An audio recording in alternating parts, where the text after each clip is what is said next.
So week one of summer semester is wrapping up today. And boy, they're a little different than what I've been used to. I mean, granted, they didn't do online classes when I went to school last time. But Canva, can I just say, is really interesting to use, to say the least. It's weird. There's like three or four ways of navigating through that and get different places and different things. And sometimes it's a little confusing to figure out, did I get all the homework done? Did I not? So kind of interesting how Canva is set up. And I don't know if those are more institutional or if that's the company set it up. Not Canva, Canvas, excuse me. Let me make sure I say that properly. I usually say Canva because it's the online design tool. So in my three classes have been really interesting to go through. The Intro to Religious Studies class, we've just kind of been defining what is religion. And I didn't really realize how controversial that question is. A lot of people have a hard time defining religion. So let me give you an idea. If you think of religion as, say, a series of beliefs that people hold in common, the challenge is does that mean a club is a religion? Does that mean a government could be a religion, like a series of laws that are the same, that you all have in the same? Could a community be a religion? So that's a little too vague. So you have to try to think about, okay, so how do we know what a religion is versus what a club or an organization or a government is? And that's a little harder to define. So if you look at religion from a standpoint of, how do we think about it as our beliefs in God? These are our common beliefs in God. Well, but then you have to think about some of the Asian religions that don't maybe have a specific belief in God, but do have a belief in energy around us, kind of universal energy, things like Confucianism. There's Buddhism, Hinduism, other things like that sometimes have a different perspective of what deity is, basically. So it's hard to, if you think about it, there's so many different types of religion. Most people are going to think, like here in America, we're going to think from a more Christian standpoint of how to define religion, whereas non-Christian religions might define religion differently. So it's an interesting exercise to think about, like, how do you define religion, basically? So if you have some thoughts and ideas on that, feel free to put it in the comments to just, what do you think about it? That's kind of our main thing in the Intro to Christianity or Intro to Religious Studies class. The Intro to Christianity class, we've been being introduced to Walada Petros. She was one of those books that I talked about that I had to read for this class, Walada Petros is a Black woman who's born into a rather affluent family in Ethiopia. Now, when you think about this, you might think, well, affluent in Ethiopia isn't saying a whole lot, because most of the time in the news, I guess you say, in our world these days, when we think of Ethiopia, we predominantly are thinking of an extremely poor nation, emaciated people. They're poor, major malnutrition, lots of problems and challenges we have to go over there and help them with. But I'm talking about the 15 and 1600s, where Walada Petros was alive. And she actually is a real historical person. You could look her up and learn more about her. The society of the time had lots of literacy, lots of other things going on, and so it wasn't quite the same as what we see today. And there are nations, there are groups over there. Ethiopia has more than just these super poor people that we always see on the news, basically. There's a lot of civilization, other things are happening there too. So she lived around the 1500s and 1600s. The type of Christianity, this is interesting, the Christianity out of Africa is an area of Christianity that, one, I didn't really think about. I've heard stories and looked at things about that area, but I've never really dived into it. So this has been kind of fun to get to look into. The Ethiopic Christian Church still exists today. It started as kind of a branch off of the Oriental Orthodox Church, or the Coptic Christian Church, which is out of Egypt. It's that kind of branch of Christianity, and the Ethiopic Church is the one that looks to the Coptic Christian Church as its head. Kind of, that's where the Pope is. That's where we get our revelations through them, basically. It's an interesting story of this really headstrong woman that flees her husband, which they don't give a lot of details on him, but he was probably not the most easiest guy to get along with. I mean, he's a general in the army, for one thing, and so he's off fighting battles and doing stuff and dealing with anger and war and chaos and things all the time. Here's what's interesting is when she leaves him, he finds out she's left and went to this other city, and so he basically sends some of his army over there to start killing everybody in that city until she agrees to come home. I mean, that gives you some indication of what kind of guy this is. He's quite a piece of work from what it sounded like. But anyways, she wants to live this Ethiopic Christian religion. Now, during this time, there were Jesuit priests who were from the Roman Catholic version of Christianity. So you've got to realize, after Christ and his apostles, Christianity really fragmented. There's a bunch of smaller fragments that happened from the after the 1st century up to the 4th century. But when Constantine put together, you kind of said, okay, we need to make Christianity more official. That's when they defined what's known as Orthodox, which means this is the true Christianity, and then what was Gnostic, or which Christianity ideas were the fake ones. So he tried to draw the line in the sand that says, this side of the line is the true church, the other side of the line is the false church. So by establishing kind of by establishing basically a version of Christianity that was seen as the true version, they could kick everything else out. And whether it was completely true or not, that's a whole nother subject, basically. But what happened was the people, even the people at the time, really struggled to understand who Christ was. So 3 major divisions really branched off of this. And one of them was the Roman Catholic Church. There's the Eastern Orthodox Church, which is where we get like our Greek Orthodox and Russian Orthodox and things from. Then there's the Oriental Orthodox Church, which is where the Coptic Church and the African Christian churches come from. They all 3 had different versions of how they believed who Christ was.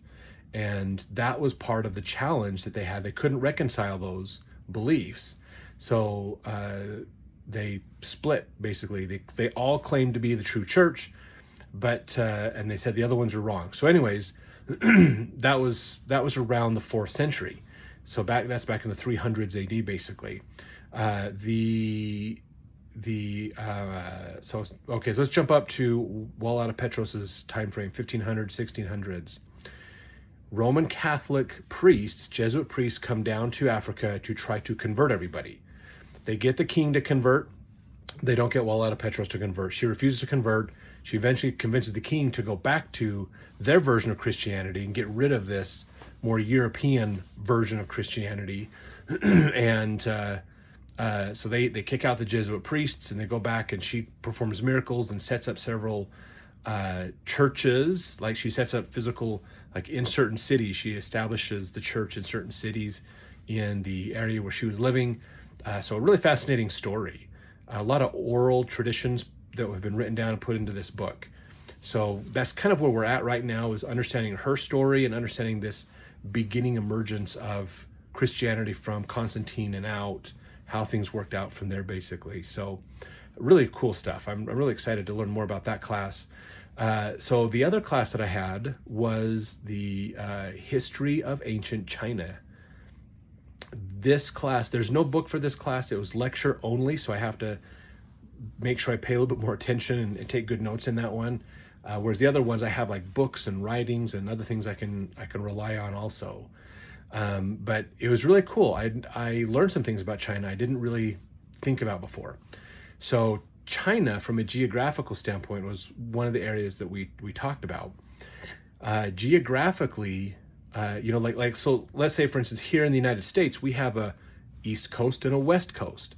And because we're part of the prevailing westerlies, we get a lot of moisture coming off of the West Coast coming in, which is why the West Coast is really moist and wet, but then it gets a bit more dry, and then you have your Gulf Coast streams that come up and intermingle and cause a lot of rain through the south. China doesn't have a West Coast. They're landlocked on the west side, so they're getting what's left of storms are coming off of like Siberia and Russia and the Balkan areas. That's what's moving across. So they get a lot of desert. Northwestern China is a lot of desert. And that desert, because the wind is coming from, it doesn't get a lot of precipitation because most of the moisture is out of the clouds before it gets to that part of China. So it's the clouds have dumped their rain. They get over here to the desert. The desert is really arid. And now the problem is because the winds now carry from the desert to the east over towards where Beijing is, that the desert sands move across the continent. And as those desert sands move across the continent, it is causing problems, just like in the Sahara Desert in Africa, because they're getting the easterlies. The winds are moving the Sahara Desert to the east. Up here in northwestern China, it's a desert on the west, and it's moving the sand to the west into the cities and towns and taking over villages and things. So they're trying to that's part of Three Gorges Dam purpose, is to move water up that way to try to get the ground to be more watered and fertile and accept more plants so that they actually have more opportunity to grow things and kind of limit what the desert can do in affecting the cities. Also, I didn't realize on the backside of the Himalayan mountains over there where Tibet is, China has occupied Tibet for a long time and have taken that back for themselves as their own ownership. But what's interesting is that Tibetan plateau area, even though it's really tall mountains, we always hear the Himalayas associated with that.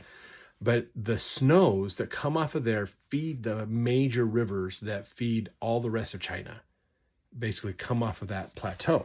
Sorry, let me change my hands again. My other hand was falling asleep. So most of the rivers in China run from west to east. So that's the topography, which is sometimes different. Like in the United States, we think about rivers.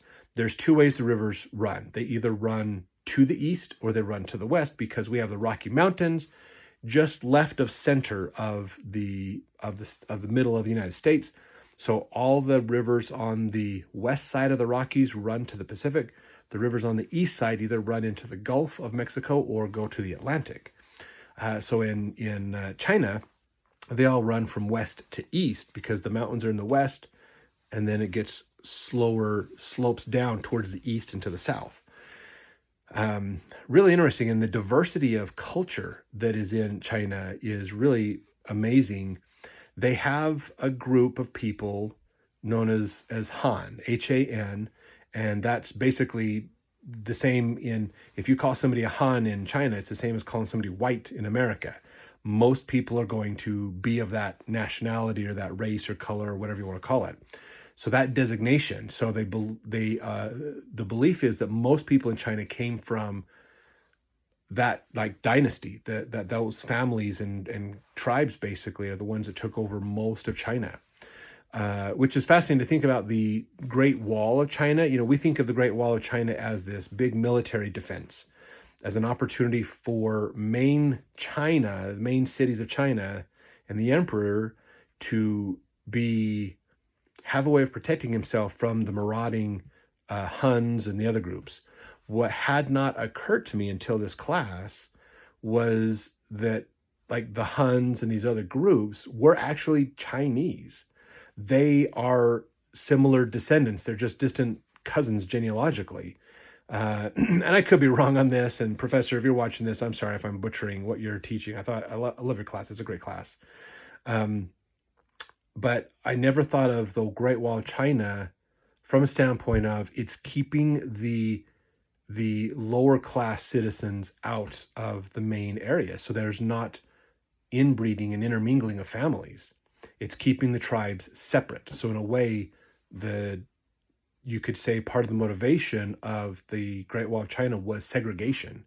We're going to preserve our tribe inside here as the main rulers of China, and these nomadic tribes that we think are lesser than us will be kicked out, and we can basically keep them out and kind of keep our race pure. And so in a way, there's a little bit of segregation or almost a racism idea behind the Wall of China. I'd never thought about it that way. That's interesting and I can't say that's the whole motivation behind it, but that could be part of it, which is kind of different. I hadn't thought about it that way. Most of the diversity, it seems, in Chinese culture comes from the South, where most of the rice is grown. It's a very diverse area. And it's going to be interesting to see, as we continue to learn more. And we've got 13 more weeks of lectures to go through, so I'm sure we're going to learn a ton more stuff. But just some interesting things that I caught this week in my classes. So I hope you're enjoying these updates. I'll try to do these, if I can, like weekly, to keep you up. So you can follow along with what I'm learning in these classes, basically, and kind of vicariously learn same things I am. So if you have comments or questions or things, feel free to put it in the comment section. I'll try to get the answers to them or discuss them next week. And we look forward to seeing you then.